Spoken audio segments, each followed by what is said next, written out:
Malalaki na nga ang mga krillings natin at hinarvest na natin sila. Nakakatuwa lang mga otit dahil dati gakuto pa lang sila. Bale simula itlog hanggang mapisa tapos October 2 nung nahiwalay natin sila sa kanilang nanay. Sa pagpapakain nga ng mga krillings natin, ako lang ay nakaalalay. Umaga, tanghali, hapon at gabi ako nagpapakain sa kanila. 4 times a day pero pa konti-konti lang at malaki rin ang tulong ng ating Talisan Banana Extract with vitamins and calcium.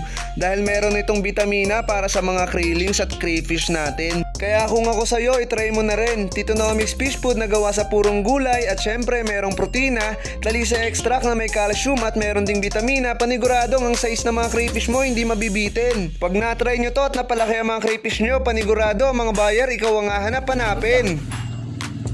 Crayfish.